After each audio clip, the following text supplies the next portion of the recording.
ನಮಸ್ಕಾರ, ನೀವು ನೋಡ್ತಾ ಇದ್ದೀರಾ ನ್ಯೂಸ್ ಫಸ್ಟ್. ನಾನು ವಿದ್ಯಶ್ರೀ. ಈ ಕ್ಷಣದ ಪ್ರಮುಖ ಸುದ್ದಿಗಳನ್ನು ನೋಡ್ತಾ ಹೋಗೋಣ. ಅದಕ್ಕೂ ಮೊದಲು ಹೆಡ್ಲೈನ್ಸ್. ಆರ್ಎಸ್ಎಸ್ ಪಥ ಸಂಚಲನಕ್ಕೆ ಕೋರ್ಟ್ ಅನುಮತಿ ಕೊಟ್ಟಿದೆ. ಇದು ಸರ್ಕಾರಕ್ಕೆ ಹಾಕಿರೋ ಛೀಮಾರಿ. ಬಿಜೆಪಿ ಮೇಲೆ ಕೋಪ ಇದ್ರೆ ಬಿಜೆಪಿ ಮೇಲೆ ತೀರಿಸಿಕೊಳ್ಳಲಿ.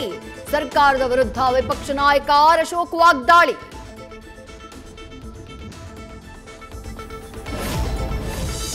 ಸರ್ಕಾರಿ ಜಾಗದಲ್ಲಿ ಖಾಸಗಿ ಸಂಘಟನೆಗಳ ಕಾರ್ಯಕ್ರಮಗಳಿಗೆ ಅವಕಾಶ ಇಲ್ಲ. ಈ ಬಗ್ಗೆ ಆದೇಶ ಆಗಿದೆ. ಆದರೂ ಅವಕಾಶ ಕೊಟ್ರೆ ಅಧಿಕಾರಿಗಳ ವಿರುದ್ಧ ಕ್ರಮ. ಅದಕ್ಕಾಗಿ ಅವಕಾಶ ಕೊಟ್ಟಿಲ್ಲ. ಚಿತ್ತಾಪುರ ವಿಚಾರಕ್ಕೆ ಗೃಹ ಸಚಿವ ಪರಮೇಶ್ವರ್ ಪ್ರತಿಕ್ರಿಯೆ.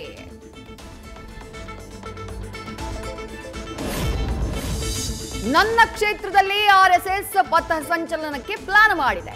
ಆರ್ಎಸ್ಎಸ್ ಪ್ಲಾನ್ ಮೊದಲೇ ಇತ್ತೋ ಏನೋ, ನನಗ್ ಬುದ್ಧಿ ಕಲಿಸಬೇಕು ಅಂತಲೇ ಹೀಗೆಲ್ಲ ಮಾಡ್ತಿದ್ದಾರೆ. ಚಿತ್ತಾಪುರದಲ್ಲಿ ಆರ್ಎಸ್ಎಸ್ ಪಥ ಸಂಚಲನಕ್ಕೆ ಪ್ರಿಯಾಂಕ್ ಖರ್ಗೆ ಕೆಂಡ.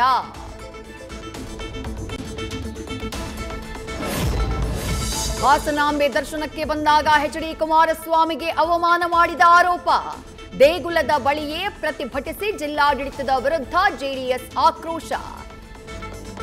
ಕ್ಷಮೆ ಕೇಳಬೇಕು ಅಂತ ಕಾರ್ಯಕರ್ತರ ಆಗ್ರಹ.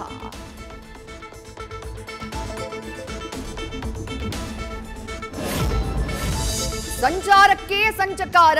ಗುಂಡಿ ಬಿದ್ದ ರಸ್ತೆಗೆ ರೋಸಿ ಹೋದ ಸಾರ್ವಜನಿಕರು ಅಧಿಕಾರಿಗಳ ಗಮನಕ್ಕೆ ತಂದ್ರು ನೋ ಯೂಸ್. ಸ್ಥಳೀಯರಿಂದಲೇ 4 ಲಕ್ಷ ವೆಚ್ಚದಲ್ಲಿ ದುರಸ್ತಿಯಾಯಿತು ಪಣತ್ತೂರು ಅಂಡರ್ ಪಾಸ್ ಪಕ್ಕದ ರೈಲ್ವೆ ಪ್ಯಾರಲಲ್ ರೋಡ್.